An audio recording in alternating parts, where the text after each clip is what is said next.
Right, so we're doing this facilitate empowerment of older people. Um, I really love the aged care units, and yeah, I really enjoy making the presentations about the aged care ones. Did you all hear and see the recommendations that was handed down 2 days ago on our aged care commission? So there's some big changes coming.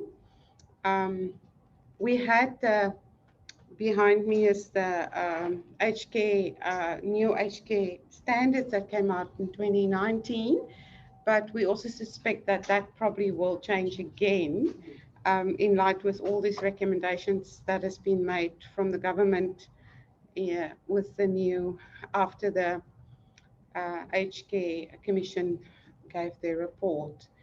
So there's a little bit of hope that things will get a little bit better.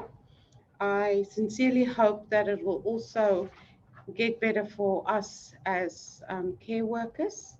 I really sincerely hope that it doesn't just increase the pressure on us, and you know, that there'll be better ratios, that there'll be more staff and that type of thing for people to get the right care that they mean to get. So yeah, so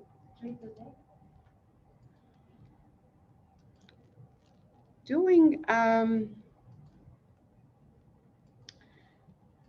talking about developing relationship with older people and conducting interpersonal exchanges in a manner that promotes empowerment and develops and maintain trust and goodwill.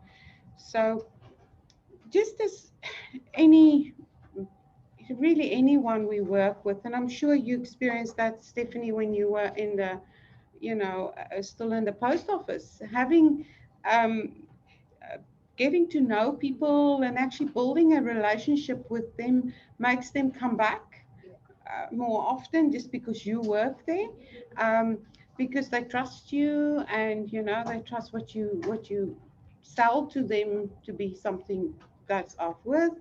It's the same when we work with people, older people, when we work with disability. If people trust us, then we manage to do for them that most people can't do. If you have an old girl that refuses to go to the toilet, and she's incontinent, and she says most mostly they probably embarrassed, that's why they don't want to get up. But if she trusts you and know that you're not going to embarrass her more, she will go with you. She will end up walking with you, where another person might come and ask her to go, and she'll just refuse.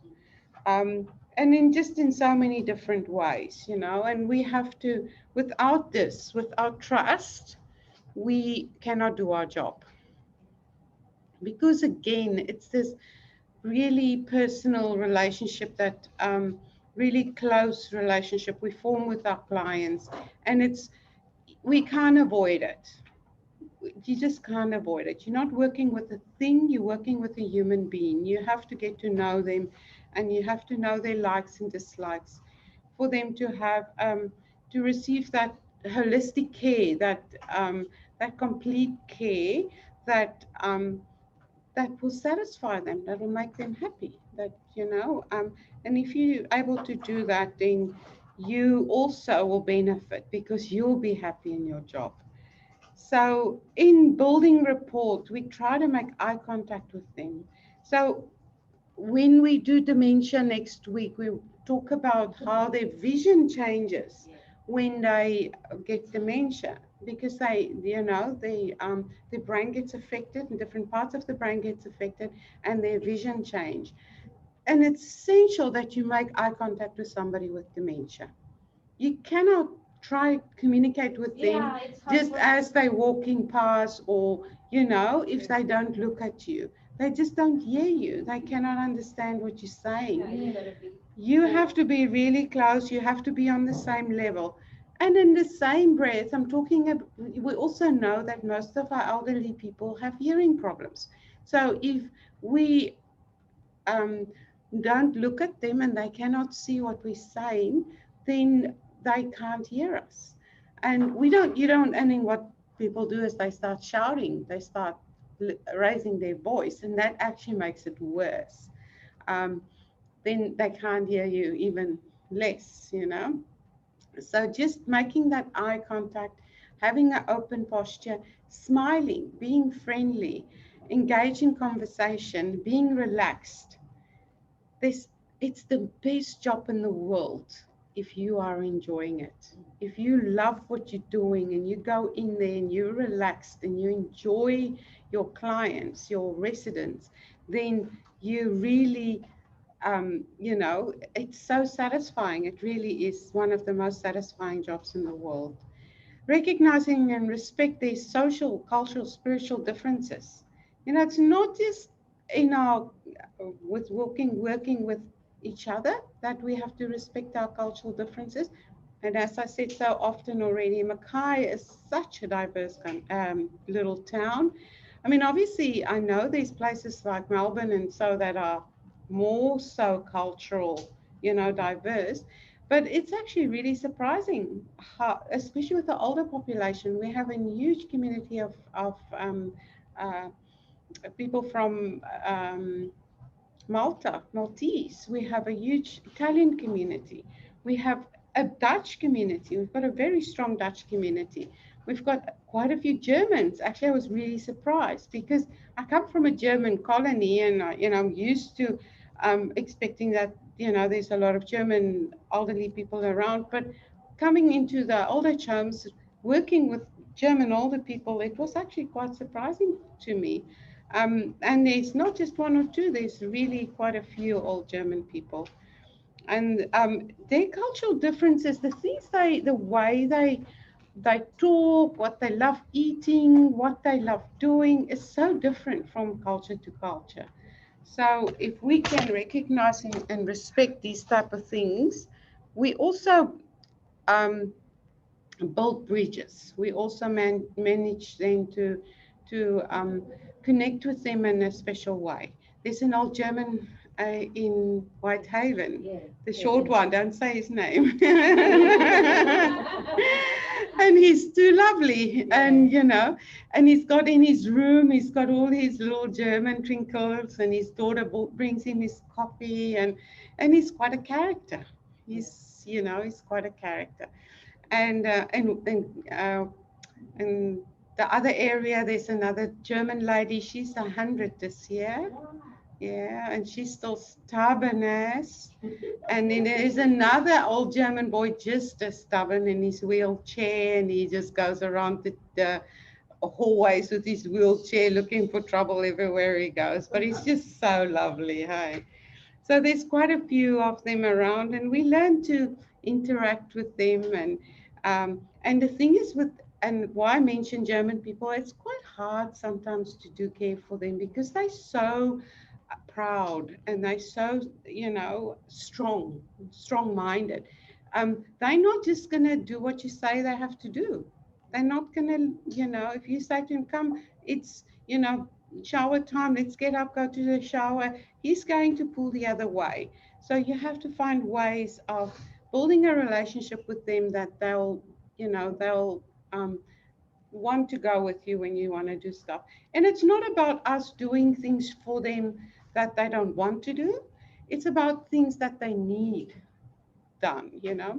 If they need to go to the bathroom and they need to get cleaned up, um, and then they refuse because maybe embarrassed, maybe they think they can still do it themselves. So we're encouraging this positive aging, understanding the process of aging, understand that when people, as they grow older, they lose some of their abilities, but they still have the right to participate. They still have the right to, of course, be independent, be social, just it's so different if you walk into an old age home today than what it would have been 10 years ago. Most of the old age homes 10 years ago, you'd walk in and most of them would just be quiet. Yeah. They would just be sitting there. There's no interaction. They felt left alone. They felt left behind.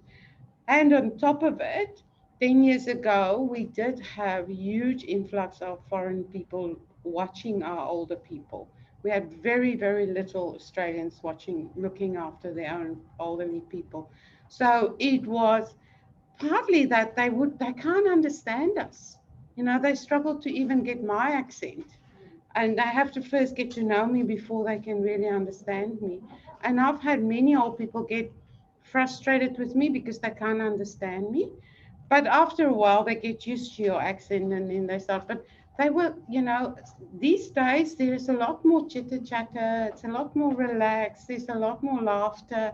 There's been a shift with the diversional therapists, the DTs. They do a lot of activities all the time.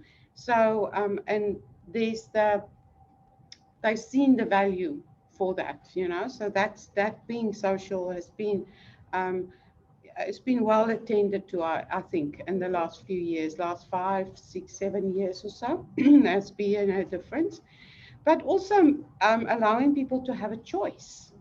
You know, not taking their choices away. Just because you're older doesn't mean that you know, you want you you need a choice. You need to make a choice. The minute you let, if whether it's a 2 year old or a 92-year old, the minute you don't give them a choice and you just tell them they have to do something, they are going to push against it.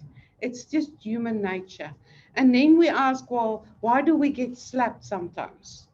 You know, why do people get angry at us sometimes? But 90% of the time, we are the cause of it because we enforce our will down on them, you know, because of the militant structure that originally was in nursing. And it's been, I mean, it's changed. Yes, of course it's changed. We don't have a matron anymore, you know. We don't have the sisters and, you know, that strict structure. Um, in some ways it's sad because they were a little bit more involved and there was a lot more care. These days with managers and CNs and all the rest, they not as in touch with the residents as what, you know, a matron would have been 10, 15 years ago, sadly. But just giving people choice is so essential. Maintaining confidentiality. We spoke about confidentiality and rights all through this course this far. We had that in communicate. We spoke about it in this and diversity, and we keep talking about rights. Customer dignity and choices are the core of our aged care standards. It's where it all starts, and that's where everything links is to their dignity and choice. And there needs to be a balance between dignity and choice. And it's that same balance we talk about when we say um, informed choice or making decisions that may be harmful to themselves um, versus our, you know, caring for them, our, um, what's the word I'm looking for? Um, Duty of care, you know, when we, so that needs to always be balanced. We can't say, we're just giving somebody a choice all the time and they keep refusing. And then say, I gave him the choice and he refused, and then wash our hands in innocence and walk away. Because that's happening as well, where people then are now leaning towards not actually doing their duty of care because they just focusing on choice, and you know, he refused, so I couldn't do anything, and you know, that's that. Then by the time the diversional therapist come in, or the daughter comes in at 10 o'clock to take dad to the dentist, he's still lying in a wet bed because he refused to get up. So, you know, there needs to be a little bit more persistence, a little bit more encouragement, a little bit more of different approaches we do, and a little bit more, yeah, just being a little bit more attentive, you know, trying different things to get to preserve their dignity as well. You know, if somebody doesn't want to have a shower and they reek of urine smell, and they offend the rest of the older people there. They have dignity and choice too. And it certainly isn't in that person's dignity, you know. He'll get rejected, or she will get rejected by the other old people. And old people can be really cruel. I've seen it so many times. They can be, because they lose their filters, they'll tell each other off. You know, they'll tell next one, they'll say, you stink, or I don't want, you know, go away from me, or, you know, and then they start getting into arguments with each other because they, you know, they offended by somebody's smell. And some, you know, so we have to also, that's like trying to prevent behaviors of concern, you know, trying to look after their dignity. Getting the care service they need for their health and well-being, value the individual as an expert in their own matters. They know who they are. They've been with themselves 80 years. They know themselves better than anyone. Listen to them. Don't disregard them. And it's all these activities of daily living, getting them up, you know, helping them to get ready and all that. They also have the right to a safe and a comfortable environment. You know, that means a creative, like a homely environment, not a clinical environment, an environment that is really comfortable. Whitehaven is really beautiful. They've really made it very beautiful, beautiful wallpaper and beautiful pictures on the wall, and it's really beautiful in there. And beautiful chairs, and it's really a beautiful place to be in. And that is really nice. It's really nice if they can feel they at home, you know, they belong. Work with the person to identify their physical and social enablers and disenablers that impacts on their health outcomes and their quality of life. Empowerment is a shared responsibility. So when we empower them, we encourage them, you know, to still be as independent as they can. It's also about the economics. Um, you know, quite often, if there's no funding or not enough funding to care for them, then that's a frustrating thing. It's frustrating for us as care workers if we don't have enough pads, or we don't have enough, you know, they don't have clothes and things like that. Um, but it's also embarrassing and frustrating for them. And then their independence, and as we said so many times, if you don't use it, you lose it. So keep encouraging them to do little things for themselves.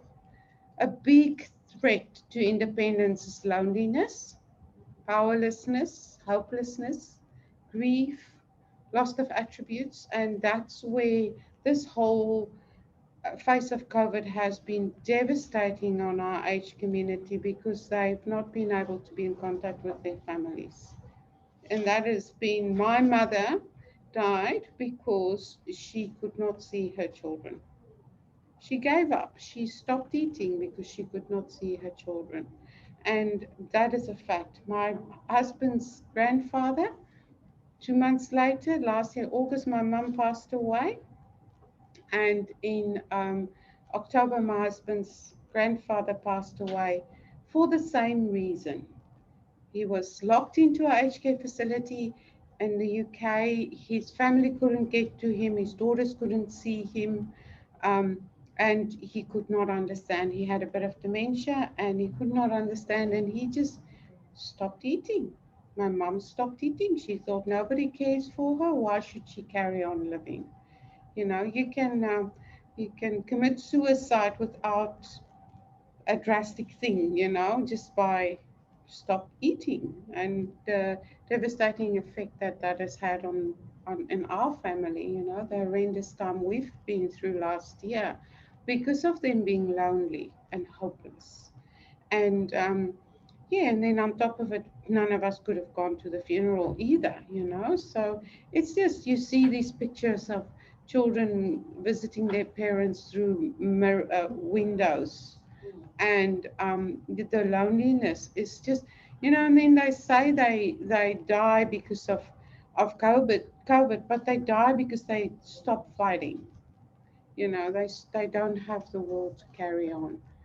And quite often in most homes, especially that time last year when it was also stupid and hectic, there was also a lack of staff in a lot of areas. You know, they did not even get the proper care that they needed.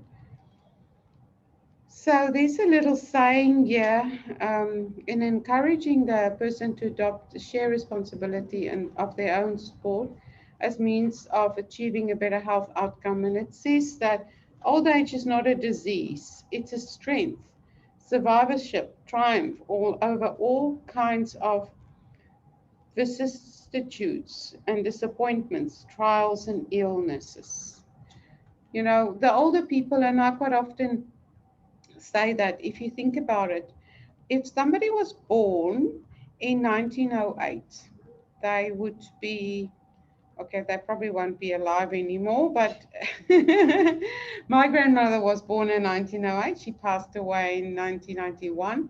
But in her lifetime, she saw pretty much from the penny lane bicycle to the moon. You know, she saw the first, just about the first steam engines coming out. She saw the first cars with the Model T Fords.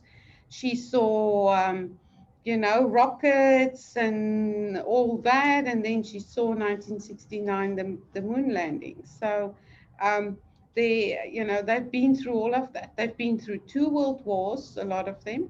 The ones that were born in 1926, there's still some of them there at Good Shepherd that are from 1926 that were born there. That was born in the year 1926. So they would be now in the 93, 94, where are we? 5 years from now, 95. We have an old girl there was born in 1920. She was 100 last year in September.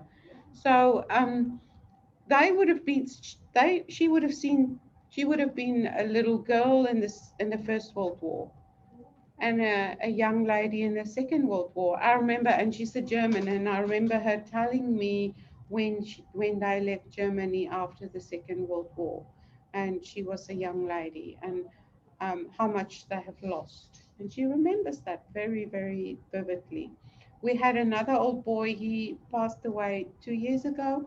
He was from um, somewhere in East Europe. He spoke 4 or 5 languages, and he was a prisoner of war. There's quite a few of them, especially from the Dutch community, actually, that was prisoners of war in the Japanese concentration camps. Some of them still got their, Yeah, still have their numbers and stuff. yeah. And that's horrendous that if you can imagine what they've gone through. I know a Dutchman in Mackay who's written a book about his time as a prisoner of war in the Japanese concentration camps. The things they've seen and the things they've gone through is unthinkable for us, and then we go, oh, Nan, you are old fashioned. Yeah. Oh, Nan, you know nothing. In the meantime, go and page back at Nan's photos. You might see Nan wear a bikini that's shorter and smaller, or a mini that's shorter or smaller than what your daughter is wearing these days. And you think Nan is old fashioned. You haven't seen anything yet, And wasn't allowed, they weren't allowed to Oh, go like day after that. oh, yeah, that's what they say is there's nothing new under the sun. They've done it all. They've been there, They were in the swing time and what is the 60s were. Something they can never get back, isn't it? Yeah. You can't get that swing area from that wartime to now. You can never have Yeah. that, what they had back then. And quite a few of them have been so affected by the 50s because a lot of them would have been young mums in the 50s. And that was the time, and I don't know, just read about history. That was the Cold War, and there was there was huge famine, there was huge collapse of monetary systems, and there was a lot of poverty. Was the Cold War worse than what World War, World Wars Well, were? some people would probably say yes. Yeah, I mean, obviously not for the soldiers who died in the World War, but in the Second World War. But certainly after the Second World War in the 50s, there was no, there was no money. There was just no food.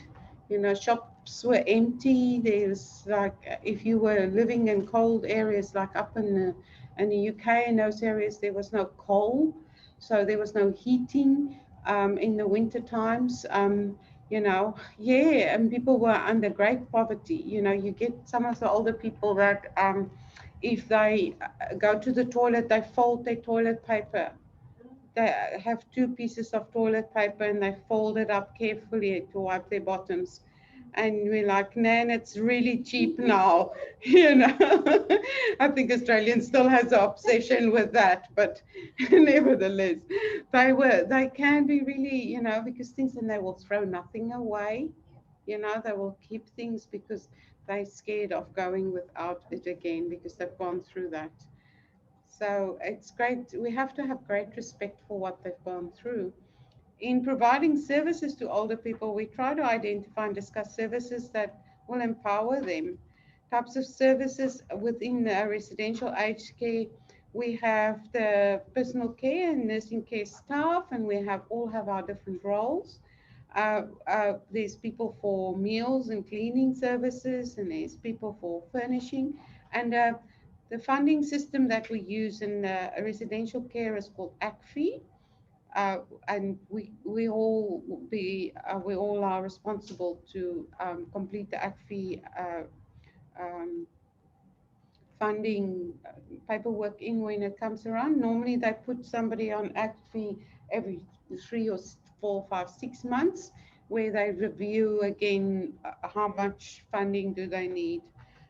We're in independent living when outside of aged care facilities, so if they're still in their own homes, we help them with activities of daily living, and our scope becomes a little bit wider because we also would then be the ones that would be doing the meals and the cleaning services, the laundry services.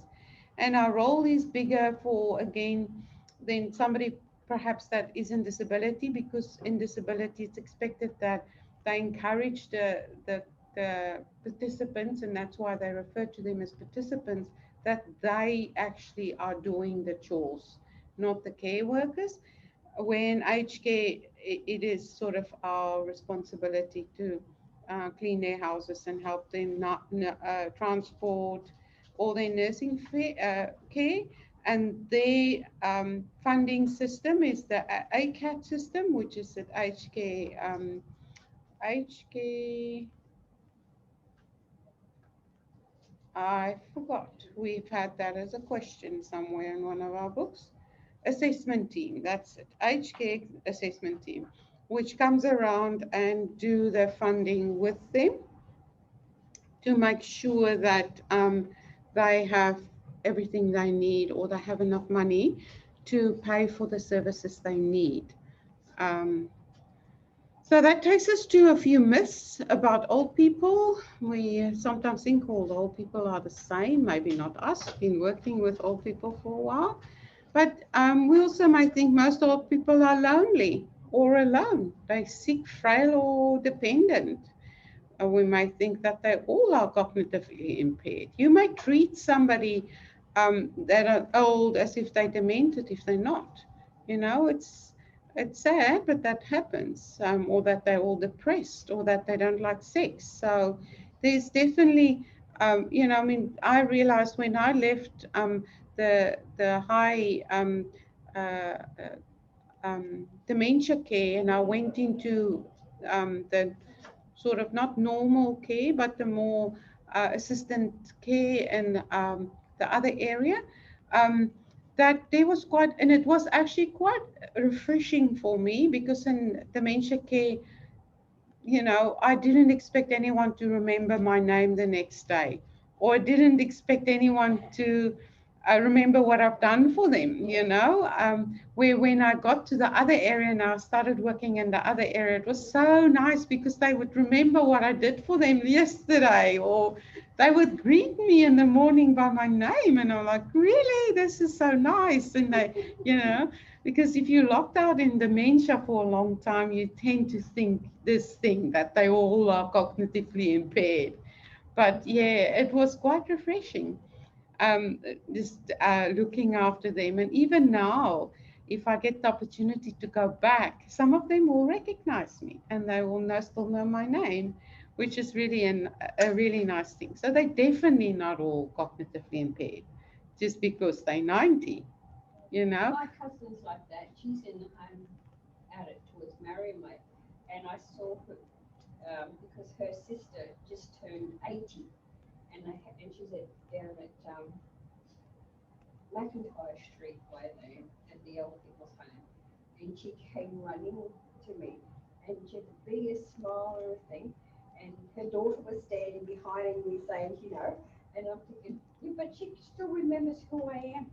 Yeah. We hadn't seen one another for a while, Yeah. but she knew who I was, and she called me by my name, and so we were standing up and we were talking. But she Yeah. could remember different little things. Yeah. And their daughters at the background say, my mum can't remember this one, and mum can't Yeah. remember that one. Thinking, And you know what? The daughters always struggles the most with Yeah. when mum gets dementia. It's really sad. I had one of my students the other day talking about one of her family members that she's I think she's an Aboriginal lady, Okay. and her one of the family members down in Andergrove has dementia, and they lock her away in the house, and they're treating her poorly, really poorly, because they don't understand. But we will, go a lot more into dementia next week. It's one of my favorite subjects, obviously, because I've spent so much time in the dementia area. I do enjoy working with people with dementia, but there is a place where where you get enough and you think, oh, I need a bit of time out. Um, as I feel at the moment, I probably need another year or so before I can face it again. Then I'll go back. Barbara, I all the time joking. Yeah. Mommy, I can. Oh. Yeah, you love them so much because you can do. That's what I enjoy about dementia is that you have so much fun with them Yes. because they just see the lighter side of life quite often, and they can really just roll with it. When she So see me, come and hug me. Come on, let's go. yeah, yeah. She always used to say to me, "I've known you for years. I know you from that time. Where was she from?" She always names the place where she was from, and then she goes, "From that time, you used to work in the hospital, and my son used to go to this place and that." Yeah. And I just say, "Yes, yes, yes, that's true." Even though I've only known her for 4 years or so, but they connect the familiarity that they know you to, and it's actually a compliment if they think that they're so fond of you Yeah. that they say that they've known you for forever. So that's, yeah. So the fact is they're very diverse. Most adults maintain close contact with their family.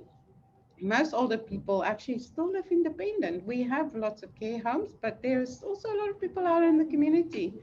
Um, and they some of the older people older adults have lower rates of diagnosed depression than younger adults. Uh, their personality remains relatively consistent through their lifespan. You can get some really naughty old people that can do really naughty stuff because their personality is still the same, hey. As I said earlier, most of them successfully adjust to all the challenges of aging, all the challenges they face through their lifetime. And they also do still desire the intimacy. And maybe it might not necessarily be sex, and I stand by it that I've never seen anyone get it on ever in all my time in different homes. I've heard a lot of people talk about it. But honestly, I've seen them lie together, but I've never seen anything, different to that. Not that I'm not saying that it's impossible, but it's just, to me, I honestly think 90% of the time it's about that, just that company, just being together. And even when they choose to be with somebody that is not their partner, whilst their partners are still alive and their partners are not in the same home. Sadly, as human beings, we are not made, there's this saying that go that a man is not an island. No one can really function by themselves. And they tend to pair up, they tend to make friends. If their family are not around, they hold hands with somebody else and becomes their best little friend. Ageism is a term like sexism or racism. Ageism is a negative belief pattern that can result in unreasonable assumptions. So where ageism quite often is factoring out is when we compare them with children. We say, are they like children? Which is never true. They may lose their abilities or may think about when they in their childhood, and there may be some things that like, okay, we're gonna because the fine motoring skills are not so good anymore, that we perhaps do the DTs may use puzzles, little kid puzzles that have got bigger puzzle pieces. But they've been really good, the diversional therapists as well, in developing crafts and things for older people that are not children's stuff, that are specifically designed for them to counter this negative connotation that is with ageism.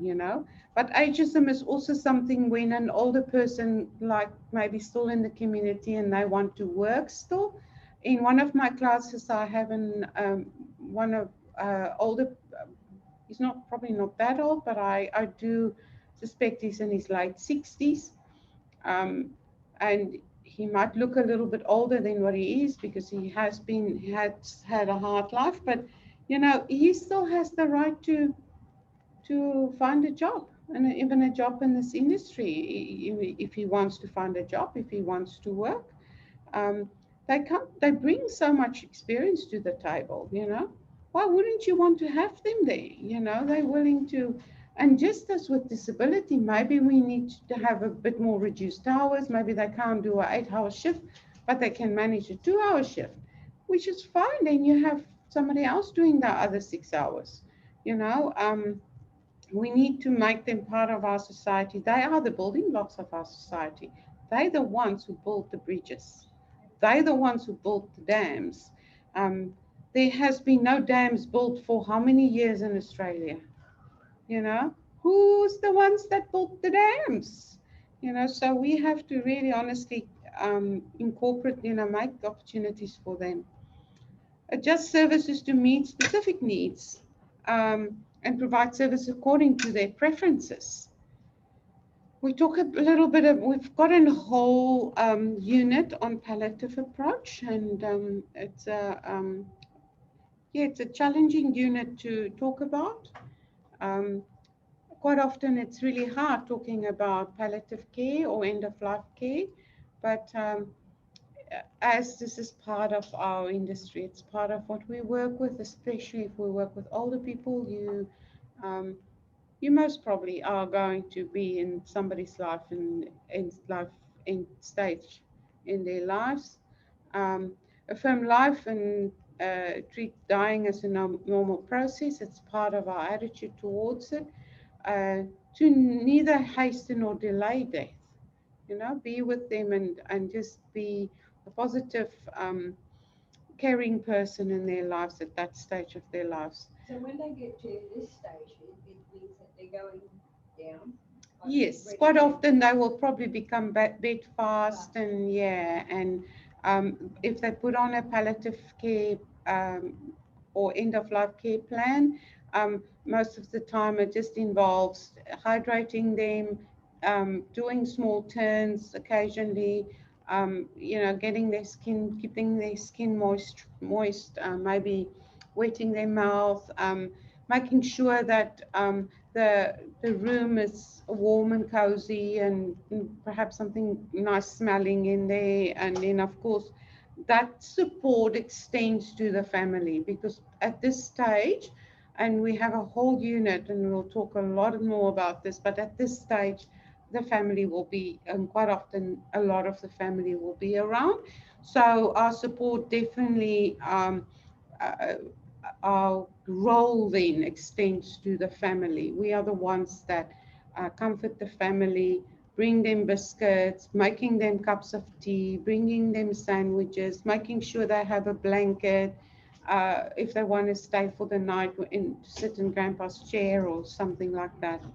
And then, of course, keeping the client's stress, pain relief. Pain relief is the most essential part of palliative approach, and we'll talk a lot more about that. But it's all about this holistic care, making sure all their senses are cared for. The hearing. I was just, one of my students was sharing this week. She was working with an lady in the UK, and this lady was she was uh, end of life care, and her daughter started dividing her stuff in her room in front of her while she was in the bed. And she asked me, because we were doing legally and ethically, and she said to me, "What do you do in a situation like that?" And honestly, I don't know. I don't know. You don't really have the right to go over the family, but she said what she told them. She said, "I'm not comfortable with this," because they said to her, "What do you want?" And she said, "Mom's lying there. She can hear you." And she just said, "I'm not comfortable." And when she left the room, they actually stopped. So it did stop them in the tracks just by her saying that. Um, but sadly, that's one of the things that I've seen so many times is, family never comes and visits. And suddenly, in the last days, then there's some coming out of the walls that you don't even know. You've Well, never seen them. we had one, and we had a solicitor lady in yesterday, and she was saying about like wills.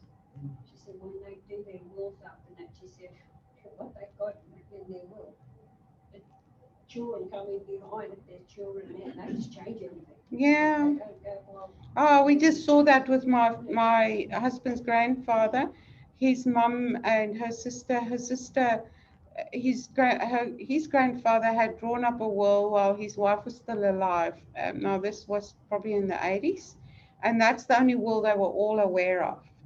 And then when he passed away last year, his other daughter came out with another will that mostly is written in her handwriting and mostly is to her benefit. And by the time she had written that will, he had dementia already.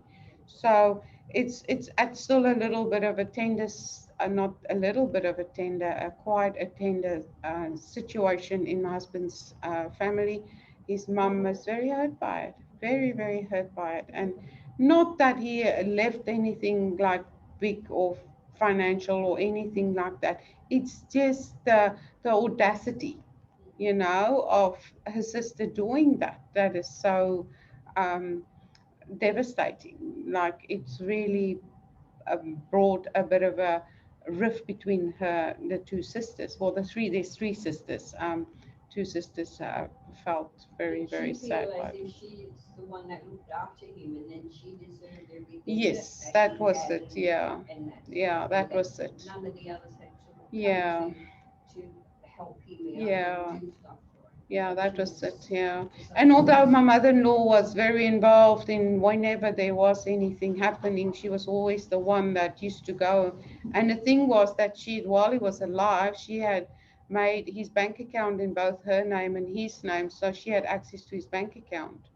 And then she had taken a whole lot of his money as well, his pension, to the point where he didn't have enough money to care for himself at the last few months. So, it's a family and dynamics in family, and I've seen it firsthand in my own family, that you know it's sometimes really hard, and we are caught in between, in these situations, that But that, remember that their hearing, their smell, their senses are quite often quite heightened in this final stages. They can, if you put a candle in their room, they can smell that. They can, if you put soft music on, they can hear that. And it, you know how it is when you listen to soft music. If you're just in your bed all the time, the the gentleness that it washes over you, it actually is part of the pain management plan if you can keep them calm. And there's some aromas that has been proven to be part of pain management that can assist, make people feel calmer um, and help. Because obviously when you calm, hormones are released that reduce pain. So yeah, so and then support them in active living as long as possible so they can still go out into the garden if they are in their final days. You know, if they want to get up into the wheelchair and go for a stroll through the garden, they can.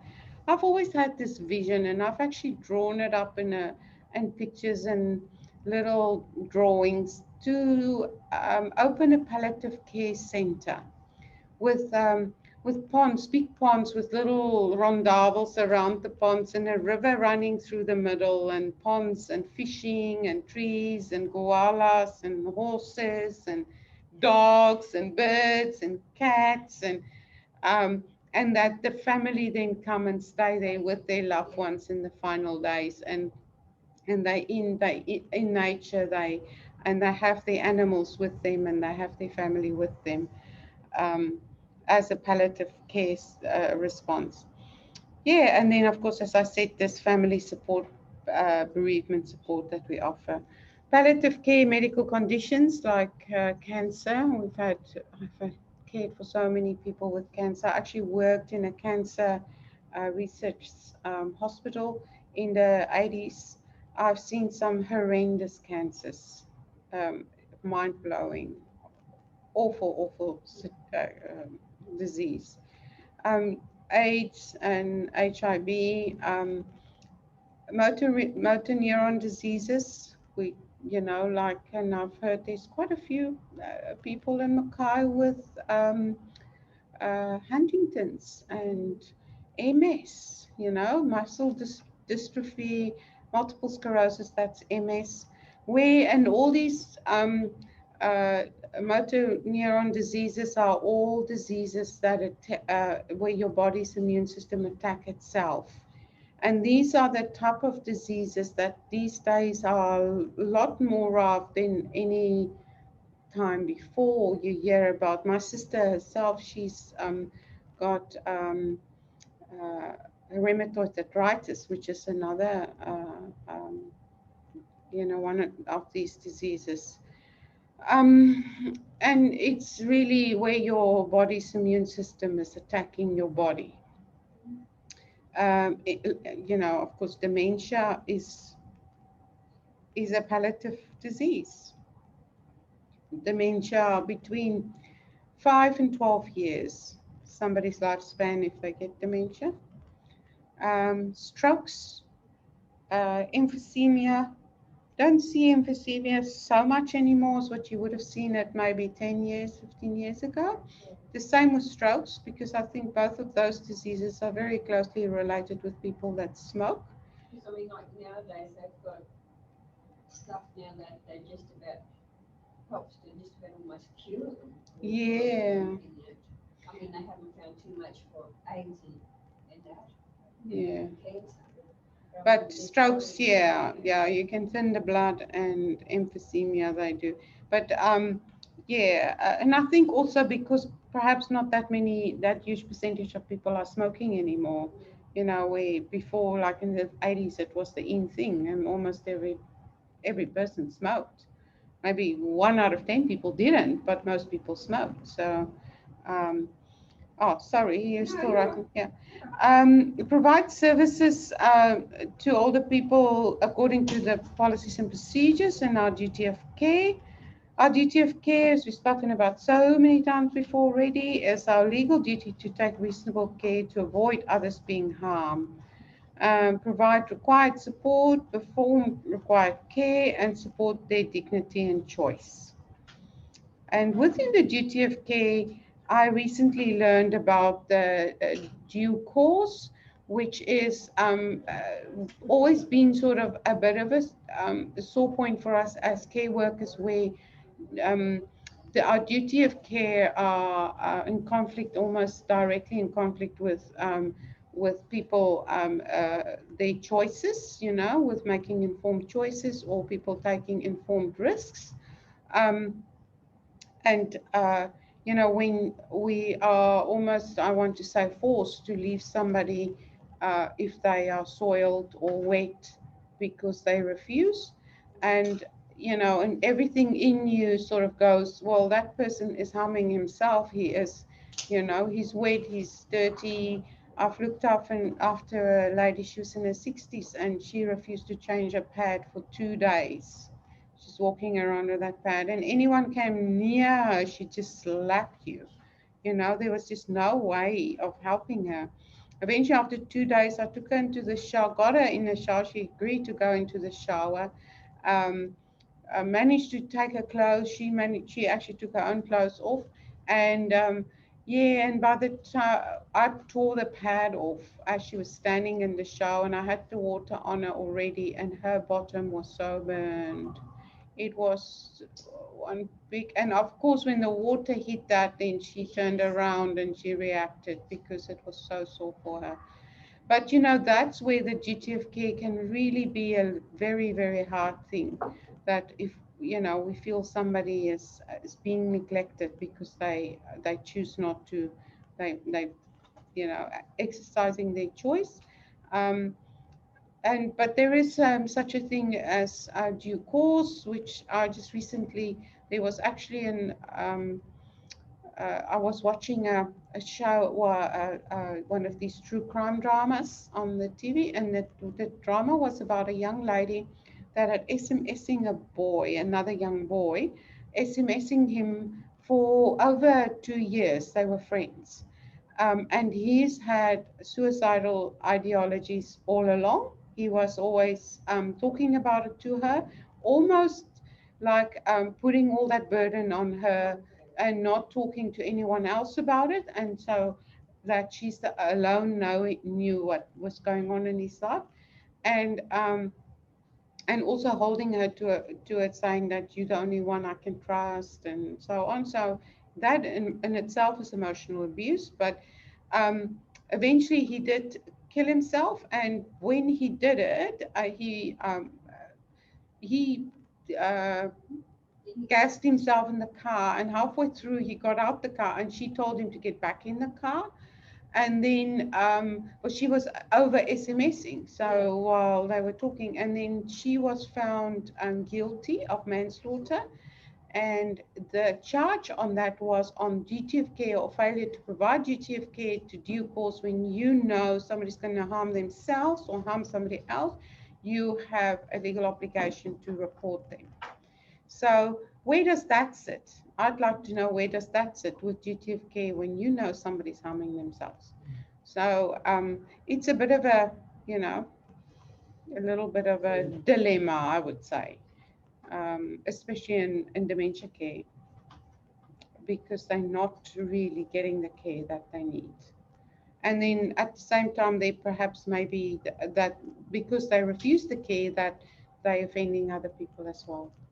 So it's, yeah, it's, and of course we can't be forceful, you know, because excessive force is classed as a form of abuse. So, but there needs to be more. If there's more people on the floor, if there's better ratios, then we're better equipped to deal with it.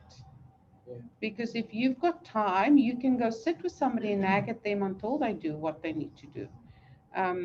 And I've seen that you know, just going into an old boy's room and saying, sitting on his bed and say, I'm not leaving until you get into the shower. You don't have to force him, but you can certainly force him with your words and say, and then he might say, no, I'm not, you leave. And then it's a kind of a power play, really. But because you are persistent and you say, I'm not leaving, I will give you a towel. I won't watch you, but you need to get in the shower, mate. If people are complaining and your friends at the table, and then he got all angry at me, and I said, you really actually stink quite a bit. And he goes, oh, and I said, and saying it for your best interest. I'm not saying it because I want to be horrible. I'm saying it because I care for you, because you need, your dignity is being undermined here. He can't smell it.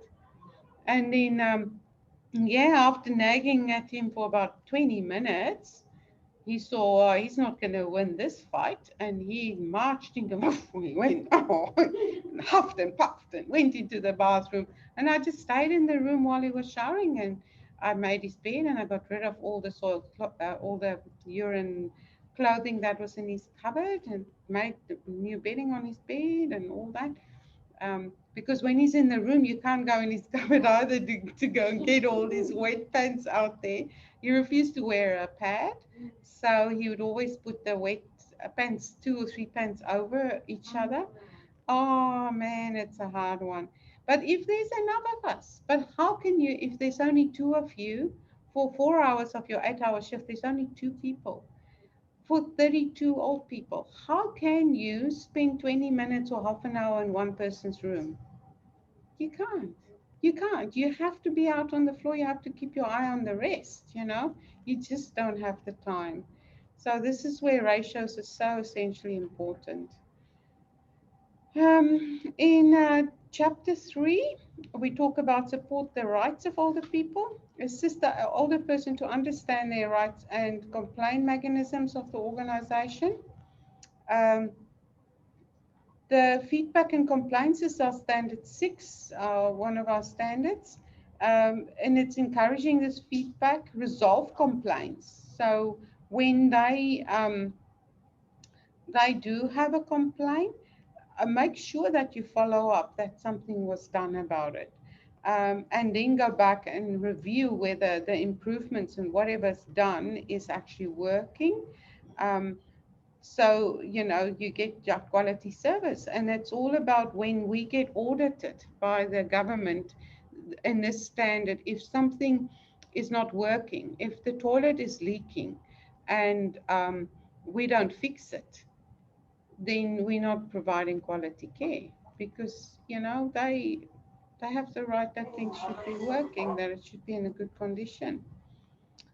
Um, and help them to exercise their rights in having friends and privacy, and to be treated in a dignified, safe and comfortable manner, and so they can express their own feelings. So we assist them. We're there to encourage them and help them. That's our main role. Delivering services to ensure the rights of other people are upheld, in chapter 2.3, in their standard of living, their physical and mental health. They're safe and free from violence. They're free from, cruel or inhumane treatment or degrading treatment, and their privacy and family life are protected as well. And you will be surprised how many elderly people in Mackay, in our region and further, are being financially abused by somebody. And that's actually cruel, inhumane, degrading treatment. Um, One of my students are out in the sticks on the way to Proserpine, and she looks after an old boy. His grandson had made him sign over his farm to the grandson. And right, uh, all legal on paper and the rest. And he's got an old house falling apart. The roof is leaking. His power's been cut for months, if not years already. No income whatsoever. Grandson's not looking after him, and the community has taken him in and caring for him and his family. I mean, he could have sold his farm if his grandson didn't get it signed over to care for him in his older age. But we're so greedy on our inheritance that, we don't think about the conditions that grandpa's going to be living in for the next who knows how long. That's why I love the traditional owners of the land, or the traditional people, where their attitude is in that we don't own the land. You know, there's no such, our inheritance is that the land owns us. You know, and that the shift has changed. It connects you with it in a different way. So it's not about that inheritance of physical things, but um, honor and honoring your grandfather and honoring your forefathers, knowing that if you don't, there's repercussions for you, as you know, in the spiritual realm, at least. Um, and independence, and treating them with respect, and with their so their rights and interests are protected, allowing them to make key decisions about their life, and right to self-esteem and self-determination in positive communication, being valued, being individual, being having value their perspective, you know, um, when they talk to us, that you hear them when they talk to you, really don't disregard. And that quite often happens, that the daughters will go, mom is crazy, don't listen to her. So her perspective, her value has been undermined, really. um, and social environment, having a positive relationship. And it's really proven that the more social we keep our elderly people, the more we can counter the effects of dementia in their lives. You know, you can fight against dementia by keeping them social, keeping them busy and interactive. It's one of the approaches. Of course, it's still a palliative condition, and it's still going to cause their death. But, you know, at least for as long as possible, you try to um, get those connections, keep those connections, and establish the, or what's the real, maintain the connections in the brain. And then identifying breaches of human rights, and finding those. And I can tell you some hard stories where human rights are, and dignity and value has been diminished in our community. The respect and protecting the rights of the individual to prove the welfare of the whole community. And that's what I was just saying. You know, that's that unseen system that we don't always understand in our Western culture. We seem to want to think it doesn't apply to us. That that if we have the right attitude towards others, that it's the welfare of the whole community. It's all of us going to have good coming from it. Where if we devalue somebody, and we disrespect an older person, there is a devaluing in society.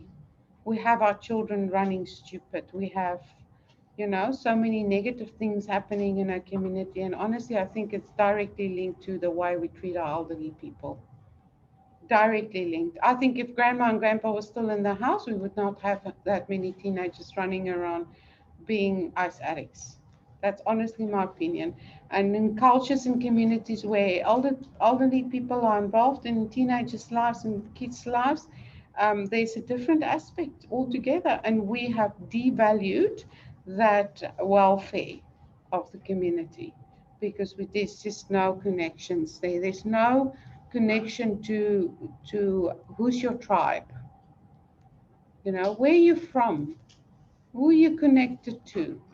We just don't have that anymore. We just, you know, it's all about what is your job, and how much do you earn, and how many cars do you have, and, you know, and guess what? I can't even remember how my first house looked inside. I can't remember. You know, if you think about the pictures we put value to, or the doona that we buy, or the, you know, cutlery and cockery that you buy and put value to, or the little trinkets we buy and put behind glass. I can't even remember how my house looked inside 30 years ago. What is the value of that, you know? But I can remember my grandma and every little detail about her. So it's, you know, we need to change our focus on that. This act encouraged individuals to see themselves and each other as the holders of the right and be responsible of upholding the human rights of others.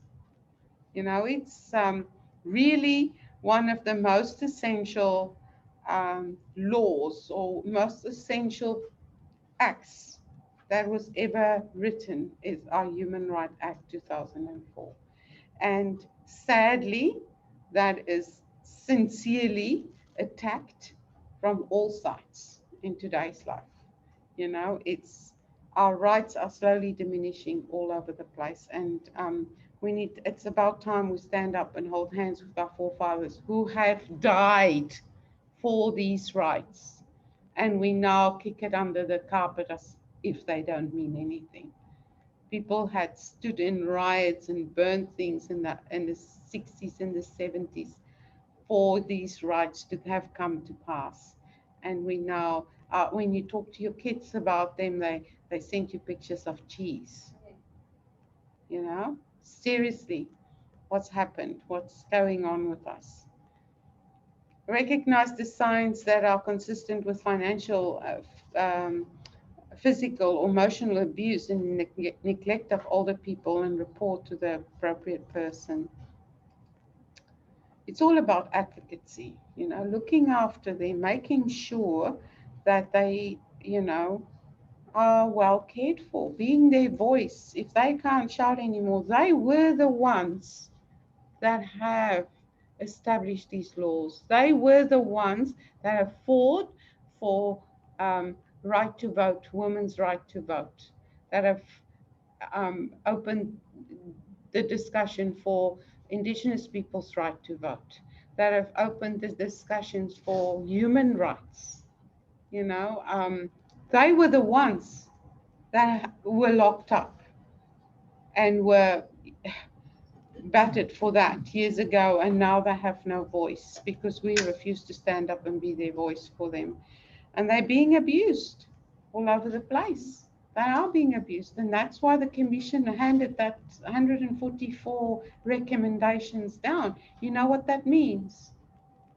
How many laws is going to have to change because of that? Are they?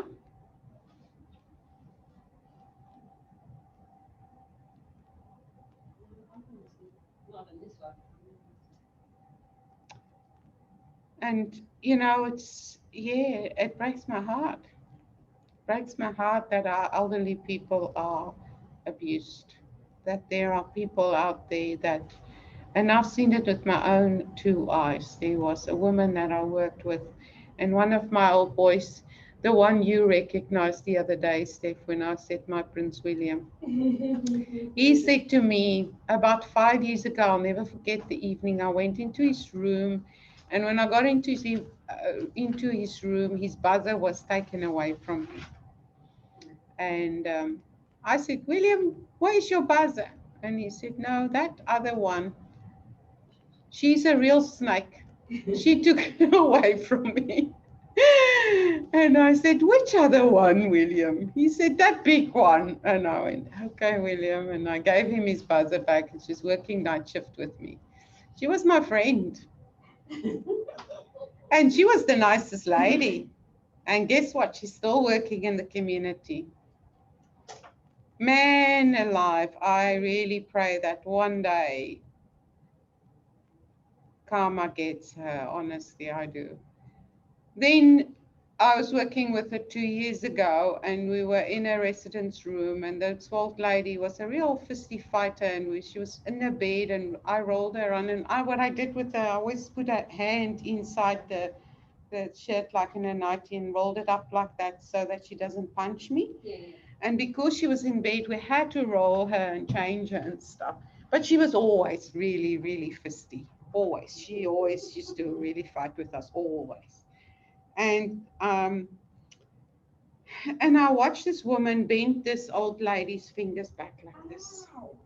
while we were busy with us. I said, "What are you doing?" So I'm not going to be hit by her. I said, "Seriously, it doesn't hurt you when she lashes out at you. She's got no strength to hurt you, really." Yeah. We went from there, from that room, before I could get to even put a yellow foam in on her, to another lady's room. And when we got in this old lady's room, she walked with us into the room, and we pushed her into the room on the wheelchair. We got her to stand up from the wheelchair and walk into the toilet. And she sat down on the toilet chair, and she's holding the toilet chair like this. And this woman took that toilet chair and pushed it back into the toilet. And next to the toilet, there's bars as well. And she got her fingers trapped on, and she went, "Oh, what did you do that for?" And she said, "Oh, sorry, sorry, sorry." But you could see on her face the malice. And then I put a report in, somebody else put another report in on her. She had put a pad on somebody's head and had teased them about it. So and William warned me about her Yeah. 5 years ago. Yeah. And she's still. And she was still, and she managed to hide it all that time, but it all came out. Anyways, nevertheless, she left there the next week. She was asked to resign, I think. I don't know what happened in the office. Who knows what happens behind closed doors? She's working a year at another company in town. Now, I ask you, with tears in my beautiful blue eyes, how the heck does she get that right? That's right. How the heck does she get that She right? must talk really well then to get herself into it, because I mean, she's got no patience. Seen that looking after my grandma when I was still in aged care, when I was still in Namibia. We had this nurse, a big nurse, also a big nurse. I don't know why it's always the big ones. And she was also, I name and shame her name was Yvonne Schumacher. And she, whenever I came on duty, we used to do everything written notes. Um, the house was out of the comfort. Everyone was difficult. They would just, there was one particular lady that would always like be really, really irritable and horrible to you whenever this nurse was on duty. I was a night nurse. I did 7 to 7 at night, 7 days in a row. And then you would have a week, 7 days off, and then you do another week, 7 days on. Um, and and I made notes about it. The one night I got onto duty and I went into a lady's room and her whole arm was black and purple. Wow. Whole arm, this arm was just bruised. And she was sitting underneath a little Jackie, still in a chair. And she was, so, night shift, no, afternoon shift normally got everyone into bed before night shift started at 7. So, and she was still out on a chair. And her name was Josta, this old girl. She's gone now. Apparently, when somebody's not around anymore, you can, talk about them. But she was a fisty old girl, also tiny, tiny little lady. She had 7 boys. So she must have really ruled her house with the iron fist. Anyway, so she was very fisty as well, and we all used to struggle with her because she was so fisty and she refused to do things with us. And she was not walking anymore, so we had to physically, and we had no lifters and stuff, so we had to physically lift her out from the chair. So, and it was Yvonne that was on that afternoon. So I called the matron. She was in the house. She lived in the house, and I was the principal in charge at night. And then I called the matron and we called the ambulance. She went off to the hospital. She had broken her arm. And I said to the matron, again, I have already reported it so many times that when Yvonne's on, people have got skin tears, they're difficult, there's this, there's that. I've made all these reports how many times? Matron ignored me again, because Yvonne was an EN and Yvonne was this and da, da, da, da, da, and I'm like, okay. The next morning, I thought, that's it. Now I'm going to go look for another job. I've had enough of this job. I can't do this anymore. And I asked matron, who's on the board? Because I want to speak to the board members about this. I can't take this anymore. I can't see people getting abused, you know. And no, that's a secret. Nobody knows who sits on the board. And I said, okay, fine. So the next day I took the streets and my resume in the hand, and I went from shop to shop. And I arrived at this one shop. It was like Bunnings, a big uh, shop like that. So I went in and I said, can I see the manager? And the little girl said, why? I said, no, it's personal. Fortunately, I said that because most of the time they just take your resume and okay, bye, I won't see you. So she let me go into the manager's office. And the minute I walked into his office, when he looked up at me, he said to me, you work at House Farms? I said, yeah. He said, I'm on the board. I said, hello. Hello. He says, what are you doing? I said, I'm looking for a different job. He said, why? You've been there for so long. What's your problem? I said to him, this is the problem. Every afternoon I come on to shift, and Mrs. Yvonne was there during the afternoon. Told people's got skin tears, there's bruises on them, they are out of their character, they trouble, they're difficult to work with, you know. And last night somebody's arm was broken. And obviously, you know, when your arm turns blue, how long does it take for black bruises to come out? At least 2 or 3 hours. It doesn't come out straight away, eh? And it was already black in some areas. So it had happened that afternoon. Some people take longer to bruise. Some people take, you know, could have been earlier in the day. But anyways, that night when I arrived at House Palms, the boardroom's door was closed and the board was meeting.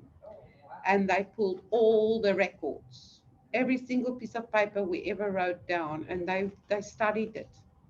And the pattern emerged, and she was scrapped from the roll. She hated my guts.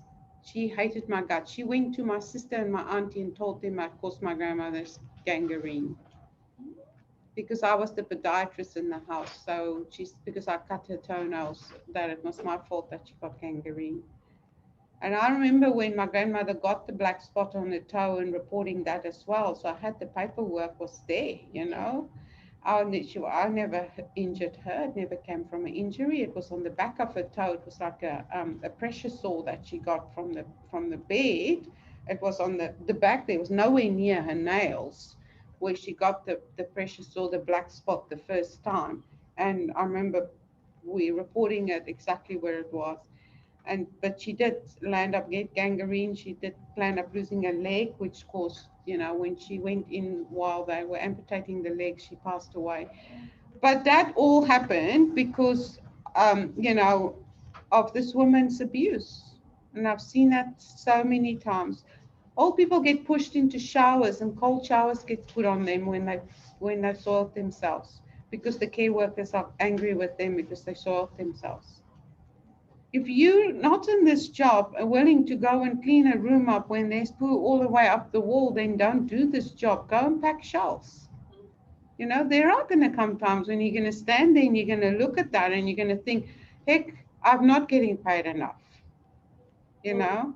It's like for Silly, she put in all her things and written things. I think she did about nearly 4 pages in that she wrote, and she gave it to the board and director. And they haven't done it yet. They haven't thing, but the other lady, Judy, they did hers.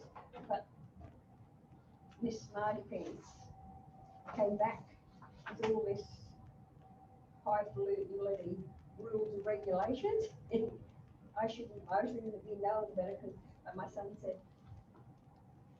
she come back with all these things, and I said, excuse me, but I said, she don't know what's going on. I said, because I said, what she's written there, I said, they ain't avoiding boy.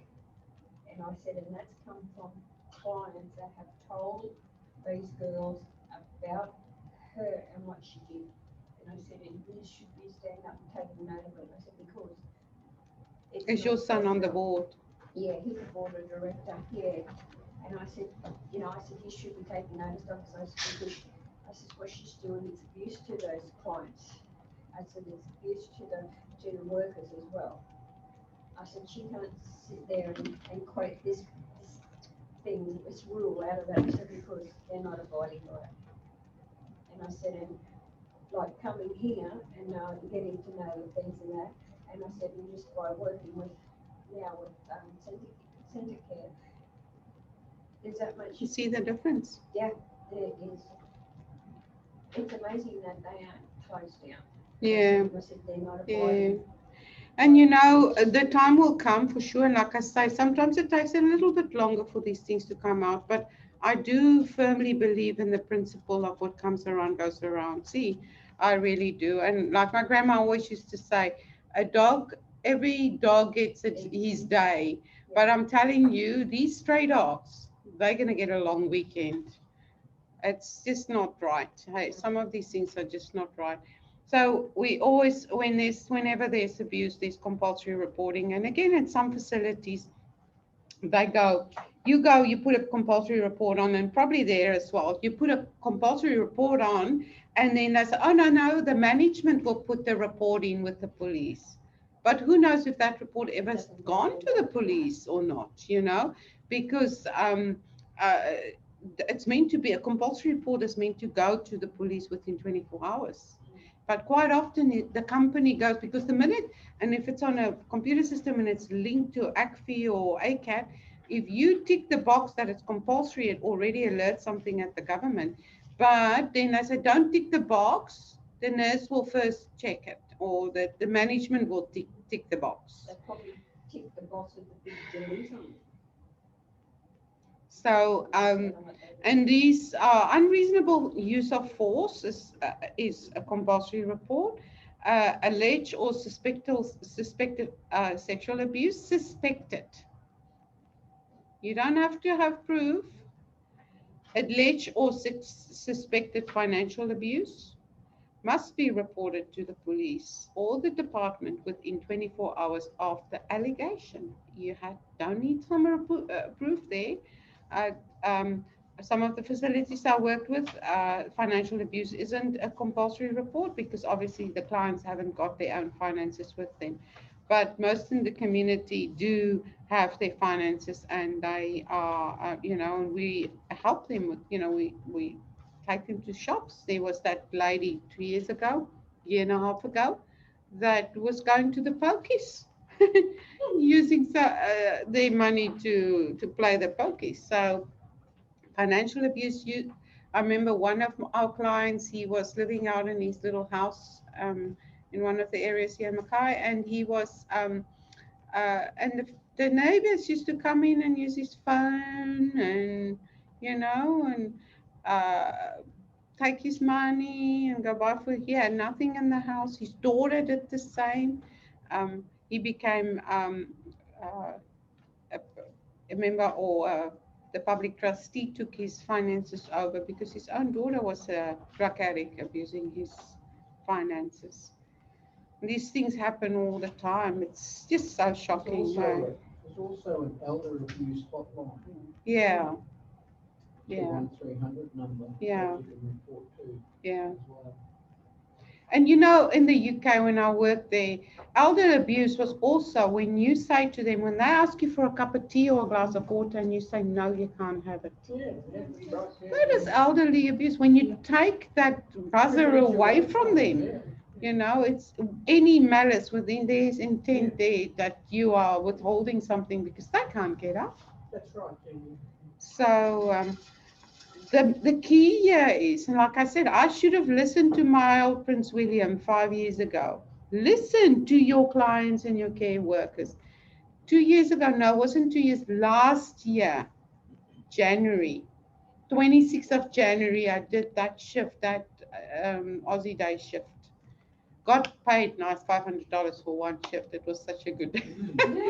Anyway, I went in and the one old lady, I was busy with her in the morning, early in the morning. It was round about, we started quarter past 6, 6:30.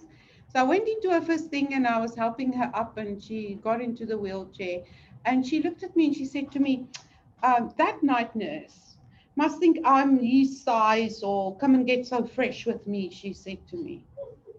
No, what is she on about? She's at times she can be a little say strange things, but she's not quite demented yet, Anyways, and I thought, oh, okay, well, I don't know what she's saying. And I said to her, what do you mean? And she just says, no, you shouldn't get fresh with me. And that's all she said. And I thought, well, that's strange. But anyways, went on with the day. And about 12 o'clock, quarter to 12, lunchtime, put everyone at the dining room table, and another old girl calls me. She says to me, that night nurse last night, he was fondling with my breast. And she says to me, she's sitting at the table, and she says to me, and you know what, I've already told that Ian, and I've already told that Aaron, and they both ignored me. Wow. So I'm telling you now. Wow. So the whole dynamic with this old girl was that she and the night staff always had like clashes because she smokes, what's the English word when you are tricky and tricking people? Slyly, I don't know what thing. We've got a nice word in Afrikaans. But she goes out behind a window at night and she smokes near the building. And then the night staff are getting in on her, and so she's had this argument with night staff for the last year or so already. And so both nurses ignored her because they thought she was just getting onto the night staff again, because she's always been like in trouble with the night staff. Anyway, I didn't leave it at that. I thought I probably would have thought the same thing if that other old girl didn't tell me the other story early in the morning. And I thought, no, this is not right. So I phoned Dale on the Becerra. I said, Dale, I need to talk to you. Dale is our CN there. I called Dale and I went to speak to him. I told him, I said to him, this is the story. And I was like, oh. So they called and he couldn't ignore it because I had made the report. Anyways, they actually didn't fire the man because he was a really, really smart dude, very, very fancy, and I won't say his name anyways. Subsequently, he's gone down south, and I honestly hope that this also get blown open. The smartest young man. He's like in his 20s, middle 20s. Everybody loved him. Everybody thought he was just the best thing ever, you know. His wife was a doctor. I mean, how good can you get? So was he getting his kick out of? Who knows whether he was just like pulling the mickey off them or what the story was, but it's inappropriate nevertheless, you know. Anyways, he was then taken off night shift because actually apparently there was another complaint in another area. So he was taken off night shift. He came on to day shift, and eventually he left Mackay. And then I heard last week, at the beginning of this week on the radio, a young man in Rockhampton had an all-day show. Also caught out 4 or 5 years ago, sexually abusing client. Then it was also swept under the carpet. Same. Why they sweep these things under the carpet, I don't know. Listen to your clients. Listen to them. When they say something to you, there's something behind there. You have to listen to them. No matter how strange it sounds, you know, they'll tell you. If they demented, they might say something like, there's a jackals in the room. And you go, or there's a wolf in the room, you know, when that person is there with you. They'll say that. Or like William said to me, there's a snake. They say that. They say things like that. And then it doesn't quite make sense. But it should alert us, so we watch.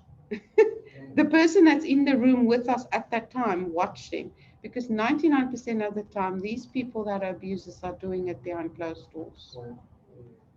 You don't know who they are, and they are the best looking, the smartest people. This other woman, she's like, you would not believe it. She's that kindest face. Why do they allow then a male to be in a one-on-one situation with a female patient, a male carer? Not all male carers are like that. I understand that. You know? I understand that, but I still don't think, I would feel uncomfortable in a one-on-one situation, having to look after a female patient, showering or putting her Yeah. to bed or something like that. It just is so difficult, and it goes back again to ratios, because Yeah. if you have enough staff on, then that won't be a problem. Yeah. But like at Good Shepherd, I don't want to actually mention their name anymore, but like at the company where I work, I had a male carer that worked with me, and it was just him and I.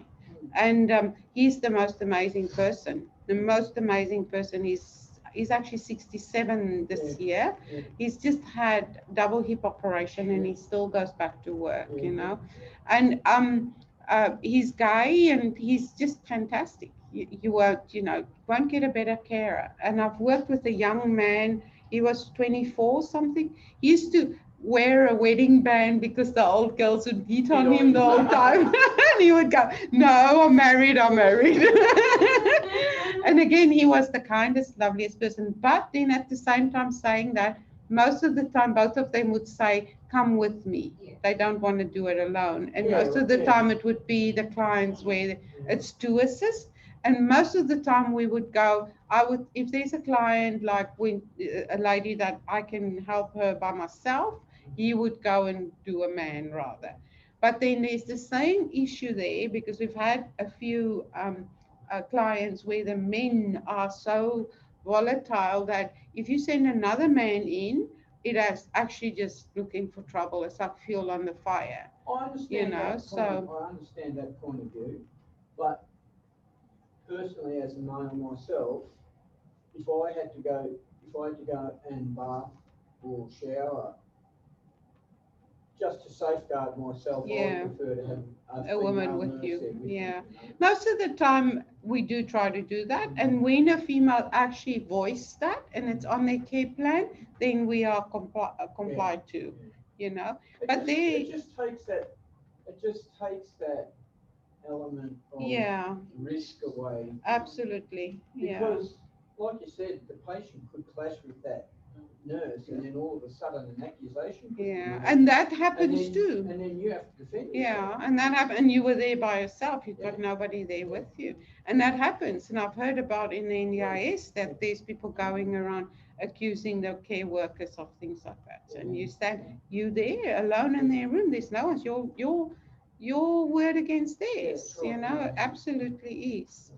But yeah, the whole, and this is, I think, in my opinion, one of the issues that needs the most attention out of all 144 recommendations is staff ratios. Because until that is established, until the government puts down 1 to 4 or 1 to 6, and that's that, it won't happen. That's right. It won't happen. But what companies do to justify that, they say, we've got a DT on the floor, and we've got a physio on the floor, and we've got an RN on the floor, and they can't count them as, you know, so there's 32 residents, there's 4 AINs, 4 hours of the day, and there's an EN, and there is maybe 2 DTs. So there's 6 staff members in the house for 32 people. So that makes your ratio was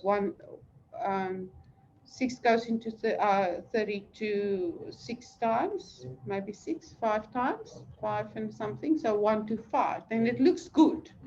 But when it comes to care, it doesn't, because it's 4 to 32 really. But it looks good on paper.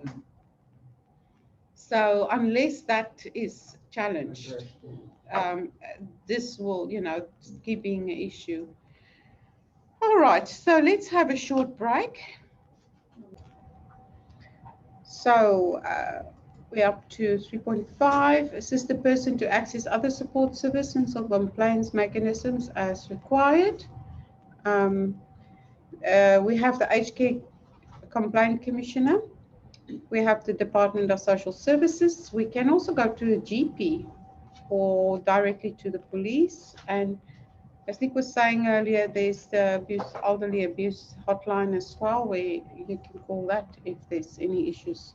But for complaints, in general about the types of services, the Department of Social Services is also a good one because it is their responsibility to oversee the elderly people. Chapter 4, promote health and re-enablement of older people.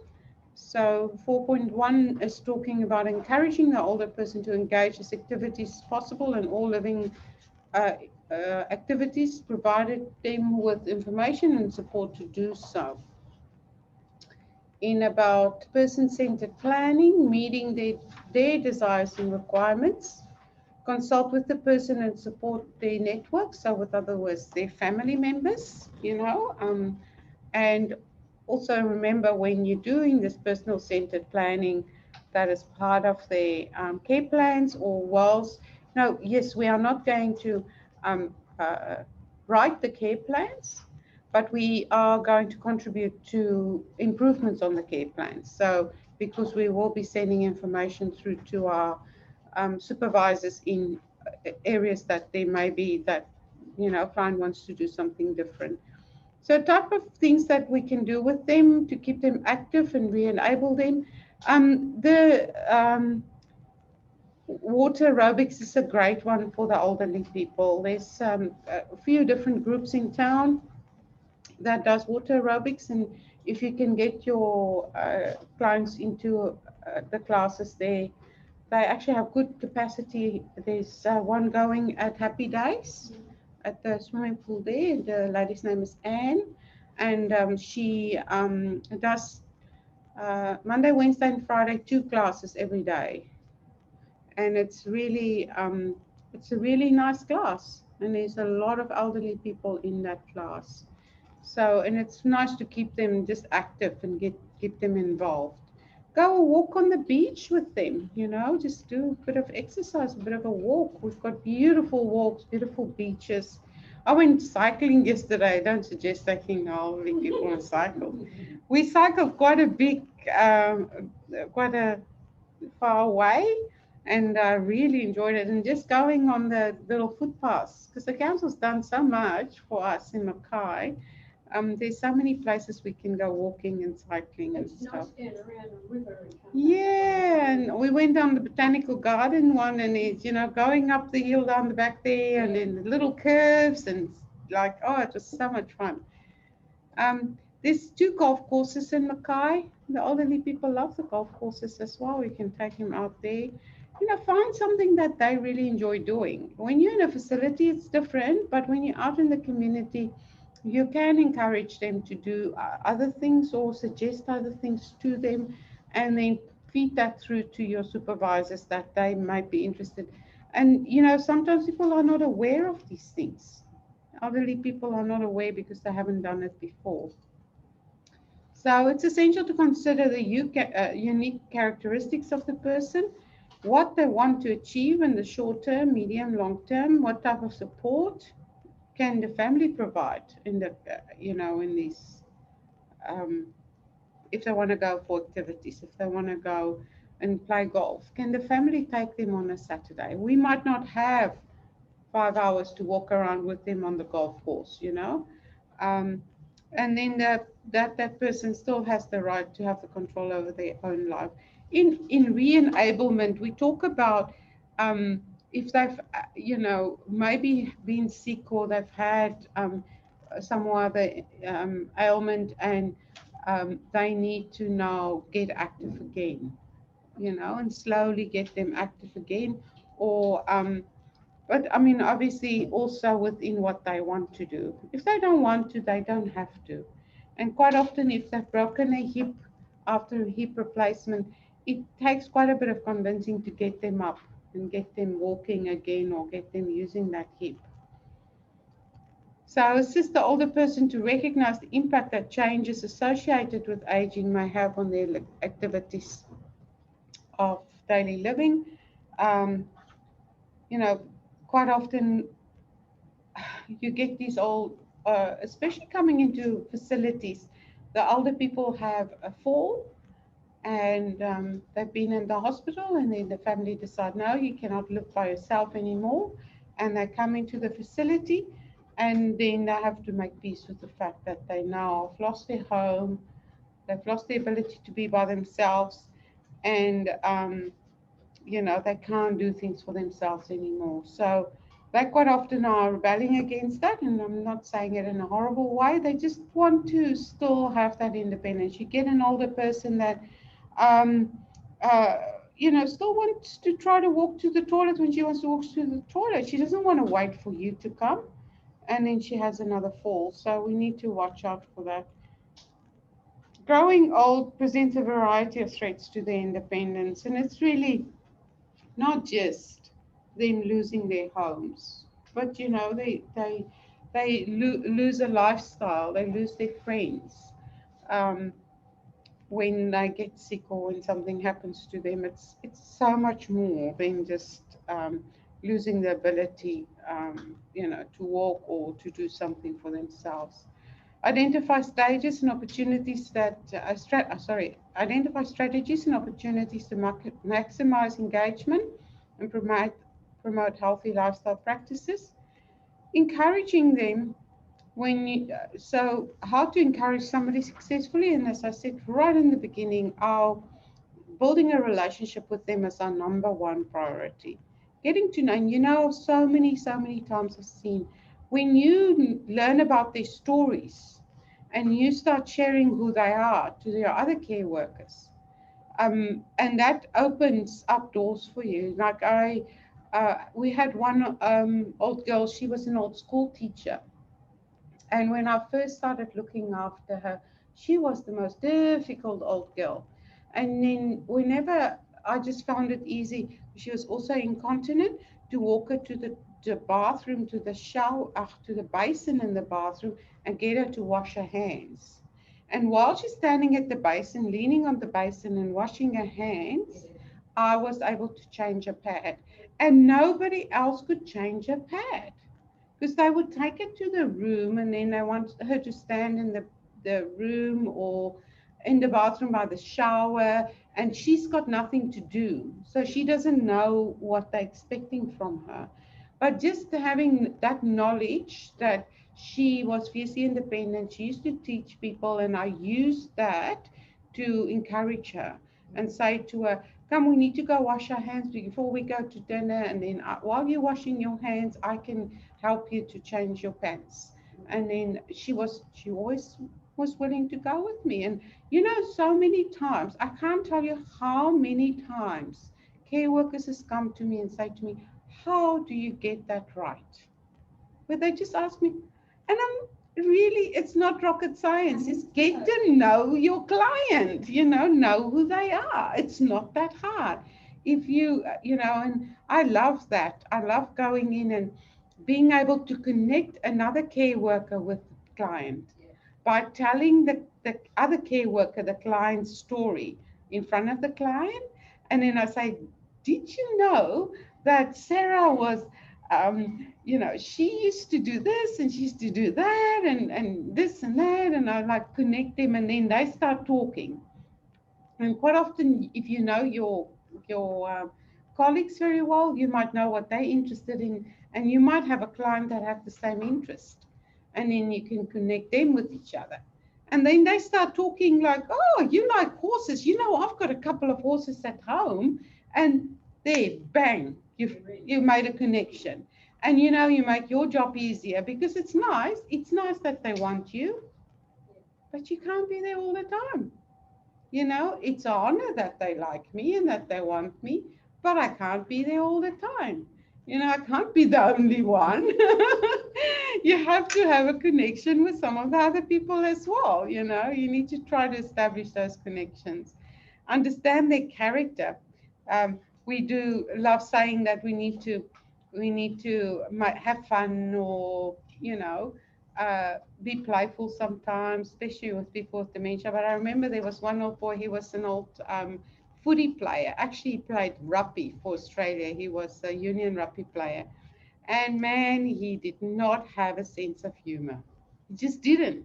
Whenever you made a joke, he would want to box you, because he was not getting it. And he also was an old publican. He used to own a old hotel somewhere in the sticks, and he won't sit down to eat. He stands at the counter and eats, and he coughs up his food because he can't sit with his customers. And unless you know these things, unless you know that he used to own a restaurant, he used to own a bar, and that's why he stands up, you're gonna try to make him sit down. You come and sit down with everyone, and he just go no, and he might give you a smack if you push him. If you like keep going, come on, everyone's sitting down, and he said, get out of my way, you little so and so, So just able to understand their character, knowing who they are and what they like doing. He was also one that didn't like the other little Margaret there that goes la di da di da. He slapped her because she kept going with her little, and she flirts with the boys. So she comes with a little wheelie walker, and then she goes like this, and she goes in front of them, la di da di da. And he just didn't like it, and he went. And the police came because somebody saw him hit one of the old girls, and then the police locked him in the police car, and we go, you can't do that, he's got dementia. No. He can't go around slapping people. But he did. But he did, and it was because that was. And he got a reaction from it. And she doesn't learn. He said, Margaret, leave him alone, get away. And Margaret's a very common name, so that's why I'm feeling very confident to use that. But, it's just the whole thing behind it is just that you need to know people's characters, and sometimes you need to know that what irritates them. So you can intervene before that happens. So you can step in.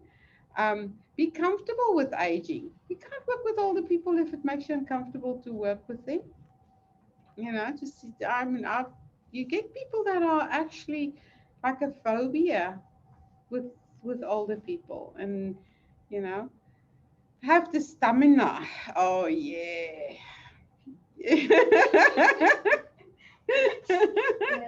Have the stamina. There's definitely a big one there. Yeah, don't even try to go and do it if you can't stomach it, that's for sure. It's so important. You need patience. Like Nan can take 15 minutes to walk from the bed to the toilet. And then she brushes her teeth there at the base, and she takes those dentures out, and she sits there and she brushes them like another 10 minutes. And in the meantime, you've got your work waiting for you, and you don't have time. And she's brushing her teeth another 10 minutes. And you just give it already. I will do it for you, But the minute you take it out of their hand, they will wait until you are out the door, and then they'll do it themselves. And if you don't have that patience to wait for them to get it out of their system, you are setting yourself up for failure, because you'll end up having to go back and pick them up because they're going to be on the floor. And then what? You have to go back every 15 minutes to do blood pressure, and another every half hour to check on them. And you have to go fill out the incident report, and you have to do this and that and that. And how much more work is that?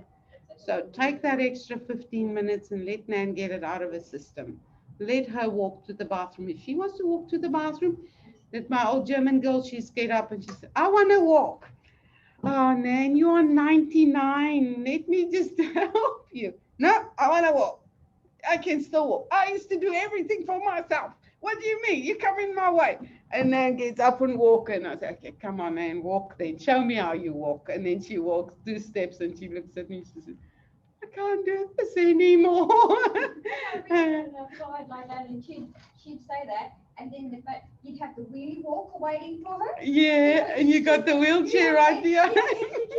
And she, give me the walker. Okay, here you go. Just let them get it out of their system. Don't argue with them and get into trouble. Have a sense of humor. Honestly, it makes your day much easier. If you just, of course, there's a fine line between having a sense of humor and being over familiar. We need to guard against that, not to be over familiar, but joking and having fun with them makes it easy and nice for us to be there, and they love having us there too. Be able to communicate effectively with all age groups and people from diverse cultures. It's essential for us to build those connections between our clients and our colleagues also. Because we do get people in from other cultures. I worked with a Nepalese young man. Man, he just didn't get it. He just didn't get it. And I had to explain to him, I had to have the patience to really explain to him every tiny little step of the way. And then he used to get so angry because we try to teach him, and he's a man, and who are we, and all of that. So identify and utilize aids that and modifications that promote their individual strengths and capabilities to assist them with independent living and other personal environment. So these are the things like if somebody's blind, remember to give them their glasses. Um, then so they can see and walk around, and other aids are like these pick up things, pick up little grabbers and stuff. They know where they do it all the time, but they know where they can walk, and they know the minute you change something, they know. Yeah, and it makes it harder for them. Yeah.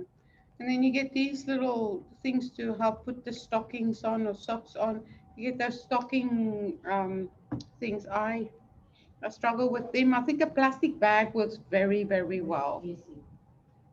Yeah, plastic bag works magic. Remember to not only put the hearing aids in, but also to clean the hearing aids occasionally. Once a week or so, the hearing aids, the front of the hearing aids gets blocked. You get a tiny little brush and you clean the hearing aid and you put the little batteries in. And they will tell you I can't hear anymore, then you put a new battery in. Or the hearing aid will make a sound. It goes like a funny sound. You come. Do most of them get waxing? Yeah, yeah. And the thing is that when you put them to bed, to take it out for them, put it on charge if they've got a little charger for them. Otherwise, open the little batteries. When you store them, you just open the back of the battery. That's the way we switch it off. Not completely, you just sort of lift the lid up, and then it disconnects the battery and makes the battery last. Most of the time, the ENs and RNs are pretty good in looking after that. But it's actually part of our job to make sure that the aids are, within their reach. Wheelie walkers, some of them leave their little walkers everywhere and just go rushing off without their walkers. But yeah, helping them to get used to walking with that, it is a challenge. And some of them pushes like she does as well. She's pushing it too far away. She needs to come closer to it. And you need to try to always tell them, come a bit closer to it, pull it back towards you. Um, it's that they walk up straight so they can use it in the right way. Discuss the situations of risk or potential risk with associated with aging. Dignity of risk on older adults. Adults have the right to make their own decisions, as we said. Persons should be offered all reasonable support and assistance in making and following through on their decisions before others step in to make decisions for them. People have the right to make decisions that others feel unwise or disagree with, and the right to fail after making a decision. When others are involved in the decisions, when others involved in decisions making with the older, with that person. So dignity of risk is a big term for us because we have so many of them not wanting to do things or wanting to still do things that they can't do anymore. The best we can do is just to tell them, there is a risk when you're gonna do that. You get quite often they still want to walk, still want to walk, still want to walk, and they walk only a little bit and they fall over. But it's their dignity of risk. They take that risk. We can't. Our CN used to always say, you can't wrap them up in cotton wool. You can't prevent them from falling. You know, it's not in the 80s we used to tie them to the chair. You can't do that anymore. It's not, maybe it was acceptable practice then. It's now abuse if you do that. You cannot. And you know, although we thought it was good because we didn't have any falls. We didn't have any. That's why those laws are changed, because their dignity of risk was not included. And it's all about dignity of risk is the dignity you feel inside of you when you're able to do something yourself. And when that is taken away from you, it actually harms your emotions. It is bad for your heart, to put it like for you, who you are.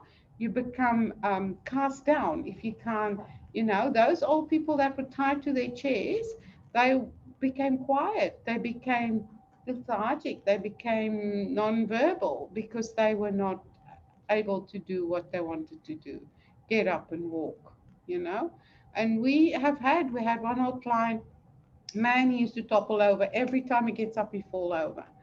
And then one day, and then every time we phone the wife, and then the wife comes and she's so exhausted because maybe 4, 5, 6 times a day he would fall. And sometimes you'd sit right next to him and still talk to him and just look this way to feed somebody else, and he would already be on the floor right next to you. I don't know how many times that happened. The one night he was on the floor again, and I found the ambulance, and his granddaughter was one of the ambos. And she came and she literally shouted at me and she said, "Is there nothing you can do about this? My poor pops is falling all the time and my poor grandmother can't take it anymore." And she was really washing it out on me. And I said to her, "Look, you guys need to put the restraint policies in. We can't do that. It's not for us to tie him up." But his family did eventually buy him what we call evolution chair, and they are now actually, I have heard from some of my other students that evolution chairs are also now being removed from care homes because they are a form of restraint, because they can't get out of them. They're in such a weird, it's like a boat really, so they get stuck in there. So we used to use those to think, well, at least we're not tying them up. But it's, you know, restraint comes in all sorts of different ways. And still, with him, he would, it was funny, because you'd put him in bed at night, because he was then trapped in his chair until his last days. No, we're not allowed to, because they're rails, but he was in a high-low bed, and then he would roll out of the bed and he would crawl down the passage. And the one night there was a new RN on duty. She came to me and she said to me, "That old poor thing is down the hallway there, crawling on the floor." I said, "Yeah, it's all right. He can do that if he wants to. That's fine. It's no use. I fight against it. What do you want me to do? I go pick him up, put him back in his bed. 5 minutes later, he's down the hallway again, you know. It's okay. He can do it. Just let him do it." So, you know, just let them do what they, you know, give them that dignity too. At least he can still crawl, and he's not going to fall if he crawls, you know. So that's just one way of him expressing his dignity of choice, or expressing dignity of risk, I suppose. So that's the end of this. I thank you very much.